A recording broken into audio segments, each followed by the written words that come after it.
Be'ezrat Hashem, ce cours va être pour l'élévation, pour le Elun Nishmat, Meir ben Baruch Toledano, et également Yitzhak ben Yosef Lahmani. Tiye Nishmatam Tserora Betroa Haim, que les livrets Torah soient pour l'élévation de leur Neshama. C'est le mérite de celui qui a demandé qu'on fasse ce cours pour eux, et bien sûr qui a fait de tout pour leur Neshama. Dans cette paracha, ça va être l'opportunité de un peu ensemble découvrir que se passe-t-il avec la Neshama de chacun, comprendre pour que beaucoup d'événements dans la vie, il y a eu souvent des gens qui ont eu une mort clinique qui sont revenus, et on va voir qu'en réalité, c'est pas seulement le cas de ces gens-là, mais d'où viennent ces gens-là qui ont cela, par rapport justement au sacrifice de Yitzhak, et pas seulement de Yitzhak, il y a quelque chose qui est semblable, qu'on va voir aussi, avec le prophète Habakkuk, qui lorsqu'il est enfant, il va perdre la vie, et c'est le prophète Elisha qui va lui redonner la vie, et en fait, on va voir qu'il y a eu un changement de Neshama. Alors, pour rentrer dans le sujet lui-même, je voudrais aussi vous dire que Be'ezrat Hashem, à la fin de ce cours, on va parler un peu aussi des événements actuels qui se sont passés et comprendre la leçon qu'on doit en retirer de tout cela. Il faut savoir que lorsque Eliezer, le serviteur d'Abraham, revient avec Rivka, c'est marqué dans cette paracha que lorsqu'il arrive, Rivka, quand elle voit Yitzhak, elle tombe du chameau. Comment la Torah peut nous dire quelque chose d'aussi surprenant? Qu'est-ce qui se passe? Elle a vu Yitzhak, pour cela, elle tombe du chameau, mais qu'est-ce qui se passe? Alors, il faut savoir que sans les révélations, surtout des livres qui sont basés sur la Kabbalah, ça pourrait être surprenant. Alors, sachez que quand elle le voit de loin, elle voit un personnage à l'envers, c'est-à-dire la tête en bas et les pieds en haut. Mais ça n'a pas duré longtemps, mais quand elle a vu ça, c'est ça qui a provoqué sa chute. Et Eliezer lui a dit, oui, c'est Yitzhak. Alors, mais elle était choquée de cette vision, et puis après, bien sûr, elle l'a vu normalement, mais sur le moment qu'elle l'a vu comme ça, c'est ça qui a provoqué sa chute. Alors, pourquoi elle l'a vu comme ça? C'est ça ce qu'on va expliquer. Pendant un instant, elle l'a vu de cette forme-là. Sachez qu'à ce moment-là précis où Eliezer, le serviteur d'Abraham, revient avec Rivka, à ce moment-là précisément, Yitzhak revient du Gan Eden. C'est-à-dire, au moment du sacrifice, si vous regardez bien le texte, lorsque l'ange arrête Abraham et tout, ça marque, il est bien mentionné qu'Abraham, avec ses serviteurs, retourne. On ne nous parle pas du tout de Yitzhak. Oui, Yitzhak n'est pas revenu avec Abraham. Et au passage, je vais vous répondre à des contradictions dans les différents midrashim, et que, est-ce que, lorsque Sarah a entendu que ce qu'a eu Yitzhak, c'est pour ça qu'elle est partie de ce monde, or, de notre endroit, c'est marqué que pas du tout, c'est pas comme ça. Donc il y a des contradictions et tout va être expliqué avec ce que je vais vous dire. En fait, celui qui nous aide à mieux comprendre les choses, il faut savoir que l'auteur du Shulchan Aruch, qu'on appelle Rabbi Yosef Karo, qui a vécu à la même époque que le Harizal, a eu la chance dans sa vie d'avoir un ange qui se révélait à lui et qui lui a d'ailleurs pas seulement révélé des choses personnelles, mais qui venait régulièrement lui enseigner des enseignements de la Torah. Et Rabbi Yosef, il lui a dit que si tu n'écris pas ce que je te transmets, j'arrête. Et donc il a écrit, et ce livre s'appelle le Magid Mesharim. Alors dans Parashat Toldot, parce que c'était au fur et à mesure des parashiot, justement dans Parashat Toldot, c'est pas dans Chaye Sarah, c'est pas important, il lui explique qu'est-ce qui a permis finalement à Yitzhak d'avoir des enfants, et là, il lui révèle certaines choses que dans des midrashim sont marquées, c'est qu'au moment, pourquoi Hachem, en fait, pendant 3 jours, il faut savoir que Abraham quitte Beersheva pour arriver à Yerushalayim, et lorsqu'ils sont pas loin de Yerushalayim, Abraham voit de loin quelque chose, il demande à son fils, tu vois, il lui dit, oui, je vois là-bas au loin une sorte de nuage, c'est-à-dire c'était une lumière qui se révélait. Par contre, Eliezer et ceux qui étaient avec Abraham ne le voyaient pas. Donc il leur dit, vous restez là, et eux continuent, ils montent, ils descendent, et ils arrivent sur le mont du temple, c'est pour ça que ce lieu a été sanctifié, pour que le temple soit construit dessus. Et là, lorsque Abraham attache Yitzhak et le pose sur l'autel, il prend le couteau, il faut savoir qu'il lui a fait couler du sang de la gorge. Simplement, il n'est pas allé jusqu'au bout, et le Satan lui a fait tomber le couteau, et un ange lui a dit, ne reprends pas le couteau, c'est bon, c'est ce qu'on voulait, pas plus. Et là, en fait, Yitzhak, il laisse Yitzhak quitte ce monde, va monter au Gan Eden pendant 3 ans. Et pendant cette période de ces 3 ans, en fait, on va lui changer son âme. Parce que si on n'avait pas fait cela, Yitzhak n'aurait jamais pu avoir d'enfant. Et Yitzhak était la rigueur stricte, le din complet, total. Donc impossible qu'il se marie, impossible qu'il ait des enfants. Et donc il va y avoir ce changement. Et ce changement se fait pendant ces 3 ans où il est au Gan Eden. Et en fait, au moment où il monte au Gan Eden, il rencontre l'âme de sa mère, la source de l'âme de sa mère, il dialogue avec elle, donc c'est comme ça que Sarah reçoit la transmission, et donc c'est à ce moment-là qu'elle décide d'aller rejoindre l'âme de son fils.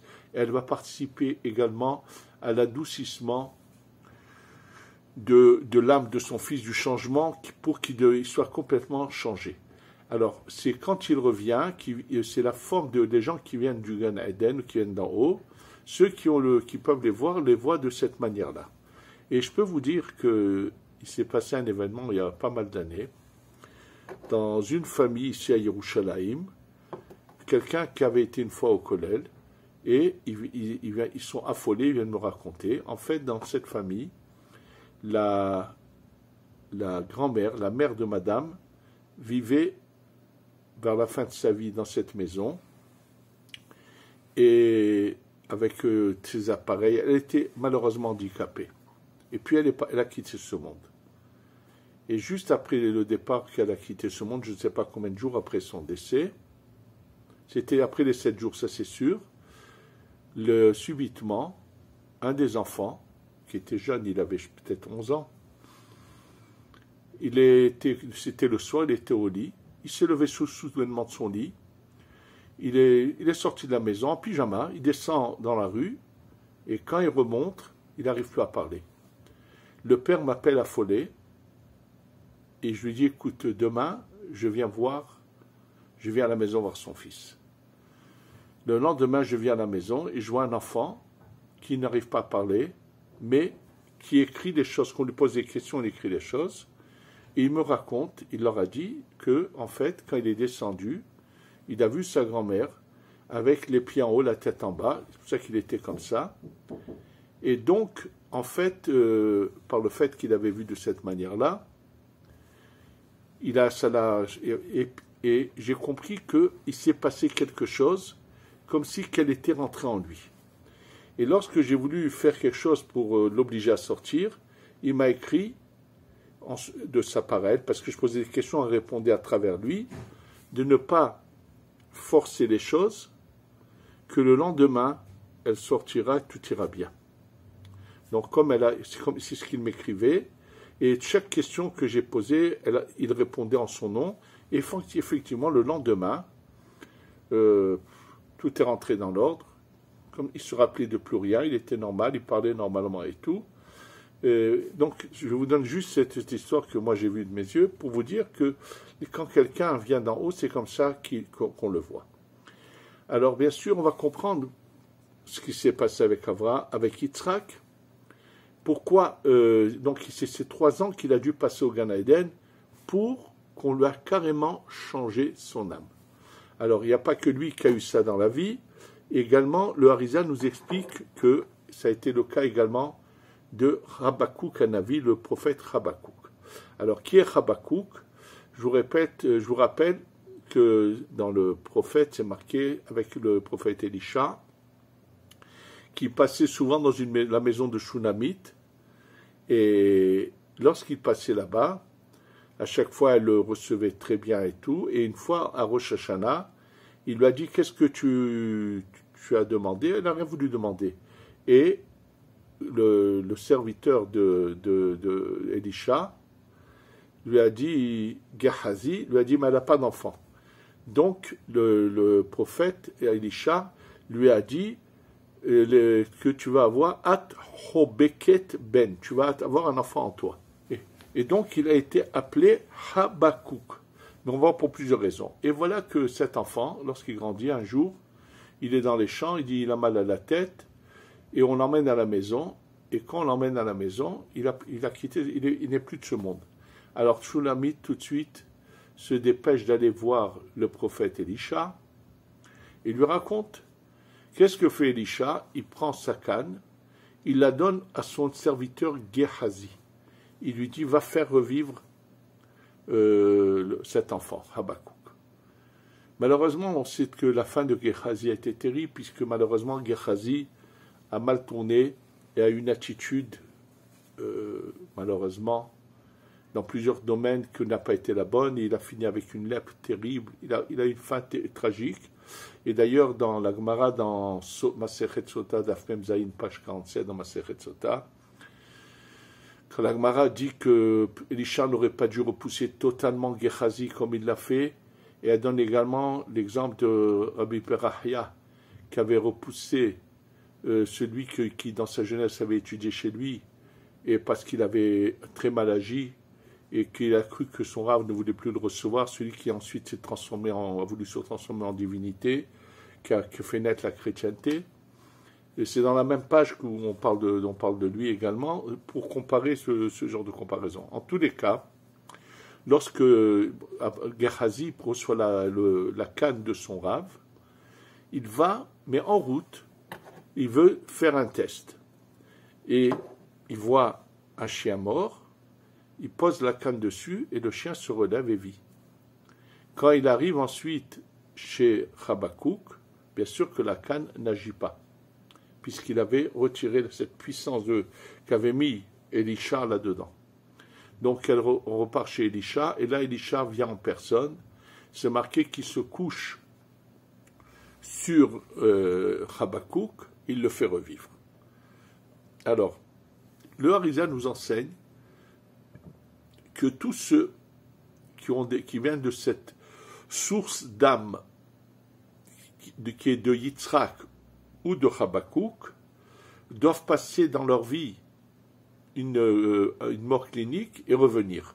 C'est-à-dire qu'il faut que leur âme change. Il y a des raisons à cela profondes. D'où vient cette source d'âme? Je vous le dis, c'est dans le Sha'ar HaPsukim, justement, sur cette paracha, où le Harizal nous explique en long et en large pourquoi faut-il que leur âme change aussi bien à Yitzhak qu'à Élisha, et c'est ce qui explique ce qui se passe chez beaucoup de gens. Mais sachez que même sans mort clinique, il peut se passer quelque chose de semblable. C'est-à-dire que même sans la mort clinique, l'âme d'une personne peut être changée dans sa vie, et pour le comprendre, qu'est-ce qui peut se passer, je vais revenir sur un enseignement du Harizal sur les 3 berachot, les 3 bénédictions que nous récitons tous les matins. Tous les matins, on redit la bracha suivante, quand dans les brachot que nous faisons, qu'on appelle les brachot de l'aurore, de brachot ha-shachar, au milieu, il y a 3 brachot qui se suivent, où on dit Shelo Asani Goy, je remercie Hachem que je n'ai pas une neshama de Goy, Shelo Asani Aved, je n'ai pas une neshama de Aved, Ve Shelo Asani Isha, je n'ai pas une neshama d'âme.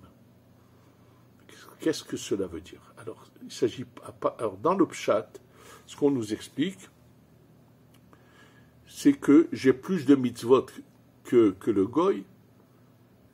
J'en ai plus aussi que le Eved, parce que le Eved, le serviteur, ça n'existe plus aujourd'hui. Lorsqu'un serviteur non-juif a été acheté par un juif, il commençait à appliquer les mitzvot, pas toutes, mais une bonne partie, et j'ai plus de mitzvot que la femme. Alors, comme pose la question le Ben Ishraï, d'abord plusieurs questions à se poser, mais une très simple. Si c'est de ça qu'il s'agit, pourquoi faire cette bracha tous les matins? Lorsque l'enfant arrive à la bar mitzvah, où il va prendre l'engagement de faire les mitzvot, c'est à ce moment-là qu'il devrait le dire. Ouh, j'ai beaucoup de mitzvot, j'en ai plus que le goy, plus que le evet, plus que la femme. Mais il y a quelque chose qui ne colle pas. Une femme, elle a peut-être moins de mitzvot, mais elle a aussi son rôle sur terre. Donc, qu'est-ce que signifie tout cela? Alors écoutez bien, le Harizal nous explique. Il nous dit, nous savons qu'il y a eu un Kohen Gadol qui s'appelait Yohanan. Et d'ailleurs, bientôt dans la prière de Hanouka qu'on rajoute sur Alanissim, on va commencer par Mimé Matatiaou Ben Yohanan Kohen Gadol. À l'époque de Matatiaou, c'est les Maccabis qui vont se battre contre nos ennemis. Et il est le fils de Yohanan. Là-bas, son père, ce Yohanan, a eu une fin tragique. Yohanan est Kohen Gadol. Il vit très longtemps. Très jeune, il devient Kohen Gadol. Et à l'âge de 80 ans, il va... non, après 80 ans de service de Kohen Gadol, il disjoncte, oui, et il devient un tzadoki. Ça veut dire qu'il complètement, il se met à faire que les mitzvot qui sont pas... Il rejette pratiquement une grande partie de son judaïsme. Et bien sûr, c'est surprenant. Comment c'est possible quelqu'un qui était au Beth Amikdash, qui a palpé la présence divine, comment peut-il arriver à de telles choses? Alors, bien sûr, le Harizal explique, et ça le Ben Ishraï le ramène dans son livre Torah Lishma, quelqu'un qui dans la journée fait quelque chose de grave, quand il va dormir la nuit, quand sa neshama monte, elle est confiée là-haut, elle peut être retenue, et si elle ne redescend pas, donc il ne se relèvera pas de son sommeil. Alors qu'est-ce qui se passe? Ça arrive que si la neshama est retenue, on va faire descendre une autre neshama dans cette personne. Ça peut être la neshama d'un goy, ça peut être la neshama d'un eved, et ça peut être la neshama d'une femme. Oui, il peut se lever le matin, et c'est quelqu'un qui aura totalement disjoncté, qui n'est plus la même personne. On lui parle, mais on a l'impression de parler à une personne autre qu'on a connue. Tout d'un coup, il dit des choses, mais aberrantes, qui n'ont rien à voir. Hier, c'était une autre personne, on ne peut pas s'imaginer comment cette personne, tout d'un coup, elle fait des rejets. Il y a quelque chose qui s'est passé. Absolument. Il y a eu des cas, je vous dis, moi j'ai entendu plusieurs cas comme ça, que des gens qui étaient même très pratiquants, et puis d'un jour, ils se relèvent le matin, c'est plus les mêmes personnes. Et donc, bien sûr, qu'ils ne vont pas faire de bénédiction. Donc, lorsque le matin, on se réveille, et on est revenu à notre vie normale, comme la veille, avec notre croyance, notre progression vers Hachem, et qu'on n'a pas ces problèmes-là, ça veut dire qu'on ne nous a pas changé d'âme. Et quand on dit merci à Dieu de ne nous pas retenu l'âme qu'on avait et de nous mettre une échama de goy ou de eved ou de femme. C'est ça le remerciement. Ça veut dire qu'il peut se passer que dans la vie, quelqu'un, on peut lui changer et ça peut être une catastrophe parce que ce changement va être négatif et va le faire complètement perdre sa vie puisque tout ce qu'il aura acquis précédemment, il va le perdre, comme le cas de Yohanan Kohen Gadol, où j'ai eu l'occasion de vous faire un cours là-dessus, où tout ce qu'il a fait pendant ces années de Kohen Gadol, on lui prend toutes ses mitzvot et on va les donner à quelqu'un d'autre qui a fait tchouva au dernier moment avant de partir de ce monde. C'est lui qui va recevoir toutes les mitzvot de Yohanan Kohen Gadol. J'ai eu l'occasion de vous faire un cours là-dessus, que comment quelqu'un qui n'avait rien fait dans sa vie et qui fait tchouva à la dernière minute, et que lorsqu'il sort de ce monde, on l'accueille en Lamaba, mais il n'a pas de vêtements, on va lui donner toute la Torah de Yohanan. Bon, c'est quelque chose d'assez profond que j'ai eu l'occasion déjà de vous expliquer. Donc ça, c'est une des possibilités où on change de neshama. Il y a encore d'autres possibilités qui sont au contraire positives. L'arrière-grand-père du Hida, Rabbi Avraham Azoulay, dans son livre Hesed Avraham, dit qu'il faut savoir qu'il y a plusieurs niveaux. C'est vrai que chacun, quel que soit le niveau qu'il a, ce niveau qu'il a se départage en 5 niveaux.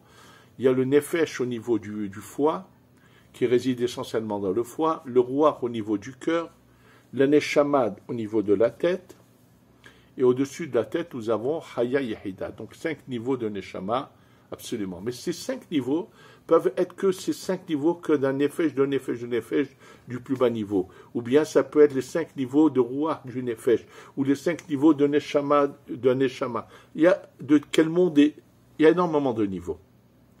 Et là, ce qu'il écrit Rabbi Avraham Azoulay, c'est que celui qui habite de manière fixe en dehors d'Eretz Israël, tous les niveaux qu'il a sont attachés uniquement au plus bas niveau qui s'appelle le Nefesh. Celui qui habite de manière constante en Eretz Israël, lui reçoit, tous ces 5 niveaux sont attachés à la Neshama. Celui qui fait des allers-retours, il aura le ruach entre les deux. Et donc c'est pour ça que c'est mentionné dans le Passouk que lorsque lorsque Yaakov et ses enfants descendent en Égypte, c'est marqué bim temeat comme quelques morts, ça veut dire on les traite de morts alors qu'ils sont vivants. C'est oui yardou parce que c'est marqué beshivim nefesh avec 70 nefesh. Pourquoi? Lorsque Yaakov descend, il perd le niveau de Neshama et descend de Nefesh. Et là-bas, le Rabbi Avraham Azoulay explique que lorsque quelqu'un arrive pour s'installer définitivement en Eretz Israël, la nuit, sa première nuit où il est en Eretz Israël, on va changer et le lendemain il se réveille avec un niveau au-dessus qui est Neshama, bien sûr. Et bien sûr, c'est pour ça qu'il doit faire encore plus attention à ce qu'il fait puisqu'il reçoit une parcelle divine encore plus élevée. Il y a encore beaucoup d'autres opportunités dans la vie, où quelqu'un qui a une frayeur subite, ça peut lui faire sortir sa neshama et que quelque chose d'autre entre à sa place. Il y a plusieurs opportunités, et plus quelqu'un s'élève et va dans la bonne voie, plus il peut recevoir des niveaux qu'il n'avait jamais eu auparavant, et c'est comme ça qu'il peut s'élever et arriver à recevoir le ruach de la Hatzilut.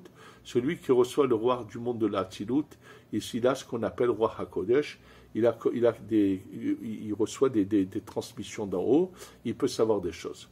Ça c'est donc d'une manière générale, c'est pour ce qui explique ce qui s'est passé avec Yitzhak, que lorsqu'il monte là-haut, bien sûr, son père, au moment où il lui fait couler un peu de sang, c'est pour retirer ces rigueurs si dures qu'il est en lui, et ensuite, et que finalement, on lui donne une autre neshama qui soit avec de la bonté, pour qu'il puisse avoir des enfants, se marier, sinon sans cela, ça n'aurait jamais pu se passer.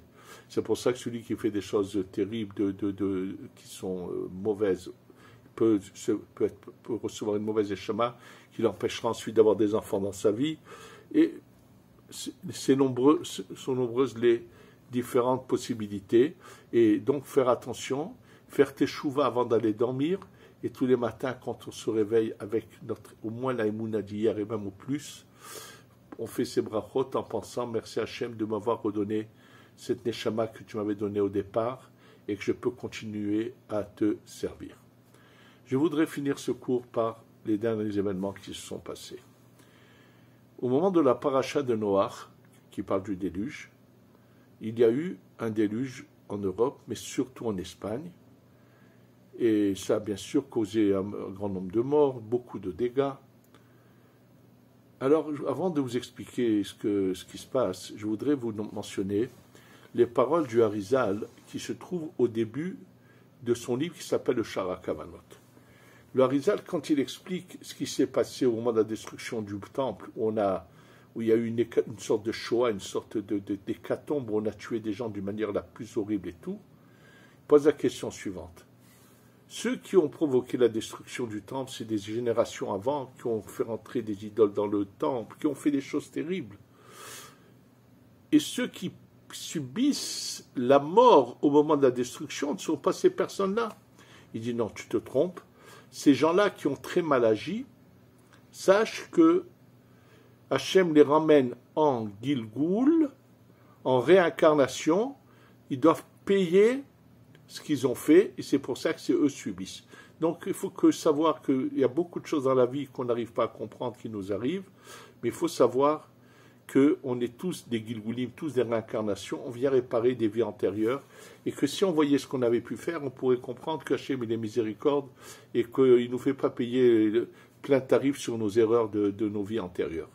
Donc Hachem a pris aujourd'hui le bâton, et il commence à agir. C'est-à-dire, bon, il a vidé certains pays de juifs, comme l'Afghanistan, il n'y a plus un seul juif, il n'y a pas très longtemps, il y en avait encore un. Il a dû, quand les talibans sont revenus, il a dû partir, il est finalement arrivé en Israël. Il n'y a pas que en Irak, il n'y a plus un seul juif depuis longtemps. Pareil au Yémen, il y en a plus. Ceux qui voulu rester, les Houthis les ont obligés à s'en aller. En Algérie, il n'y en a plus aussi. Il y a plusieurs endroits où Hachem il a bien pris, il a fait le balai. C'est fini, il est en train de faire venir les gens, les réunir petit à petit. Et il faut savoir donc que Hachem, en Espagne, il a commencé à faire payer tout ce que... Il n'a que commencé, attention, sur l'Inquisition. Et c'est qu'un début. Ensuite, il y a eu un événement terrible en Iran, où un jeune homme de 23 ans, Netanel, a été pendu. Ces assassins, ces barbares, l'ont tué sans raison. C'est-à-dire, il a été attaqué dans la rue par un musulman, il s'est défendu puisque l'autre avait le frappé, et en se défendant, il a donné un coup, finalement son adversaire est tombé, et finalement il est mort du coup qu'il avait reçu. On a arrêté ce juif, et bien que la communauté a réussi à rassembler $1 million pour le donner à la veuve de ce bonhomme qui avait frappé ce Netanel, les autorités lui ont dit de refuser, et donc ils l'ont pendu, un jeune homme de 23 ans. Eux qui sont des barbares, c'est évident, ils auront des comptes à rendre, mais que la communauté qui est là-bas devrait se poser des questions. Hachem leur a envoyé un signal, un avertissement. S'ils le comprennent, ceux qui peuvent prendront leurs affaires et s'en iront. Ceux qui ne veulent pas le comprendre, je les plains. Et dans la paracha de Lech Lecha, où Hachem a dit à Abraham, c'est passé dans la paracha de Lech Lecha, cet événement. Dans cette même paracha, où Hachem dit à Abraham de quitter l'exil et d'aller en Eretz Israël, il s'est passé un début de pogrom à Amsterdam, qui va donner beaucoup de bonnes idées à beaucoup d'autres antisémites et musulmans dans le monde, ou d'autres personnages comme ça. Et on a voulu lyncher, par miracle, il n'y a pas eu de mort, on a voulu lyncher des juifs. Il faut le savoir que Hachem nous a fait approcher la délivrance totale, et que les gens doivent comprendre qu'il est temps que tous ceux qui ont la possibilité financière devraient se dépêcher de venir. Ceux à qui je conseillerais de venir tout de suite et le plus tôt, ce serait ceux qui vivent aujourd'hui en Ukraine. Il faut savoir que les Juifs qui vivent en Ukraine, je me demande comment ils ont pu avoir le courage de repartir dans des endroits aussi mauvais. Il faut savoir que les Ukrainiens ont été pires que les Allemands. Il y a beaucoup de documentaires là-dessus que vous pouvez lire, et vous verrez que ce que je vous dis, c'est des historiens qui le connaissent. Entre 1941 et 1942, les Allemands ont été aidés par les Ukrainiens pour exterminer le peuple juif. Ils n'avaient pas besoin de chambres à gaz, ils les laissaient les massacrer, les tuer sur place. Et si les Allemands s'occupaient des vieux, eux se sont occupés des femmes et des enfants en bas âge, ils les massacraient sur place, et ils avaient sorti la théorie que l'Ukraine a été nettoyée des Juifs. Et dans un documentaire que j'ai eu l'occasion de voir, lorsqu'il y en a un qui après est arrivé à Kiev en 1945, il arrive chez le concierge de l'immeuble, qui était un immeuble où il y avait eu beaucoup de Juifs qui habitaient, il lui dit où sont les Juifs, et le concierge lui répond, merci mon Dieu, ils ont tous été exterminés par les Allemands. Ils n'ont eu aucun regret. C'est pour ça que je suis très choqué de tous ces pauvres malheureux juifs qui se sont engagés dans l'armée ukrainienne. Le fils d'un des responsables de communauté de Pologne qui est allé combattre les Russes auprès des Ukrainiens qui a été tué, et d'autres comme ça. Mais qu'est-ce qu'il leur est rentré dans la tête? La terre qui a bu le plus de sang juif dans le monde, c'est l'Ukraine. j'ai eu l'occasion de l'entendre d'un rav qui s'appelle le Rav Gedalia Rabinovitch, dont l'arrière-grand-père était en Ukraine et est parti lors d'un pogrom qui était bien avant la Shoah, où son fils a été assassiné par les Ukrainiens. Et il n'y a pas ici, la terre qui a bu le plus de sang juif dans le monde, c'est l'Ukraine. Et sachez qu'Akadosh Baruch Hu est en train de vouloir leur régler leur compte. Et sachez qu'il va se passer la chose suivante très bientôt. La Russie va finalement avoir le dessus et va faire un carnage en Ukraine. Je conseille vivement à tous ceux juifs qui sont encore là-bas de se dépêcher de prendre leurs affaires et de s'en aller avant qu'ils doivent s'en aller en courant.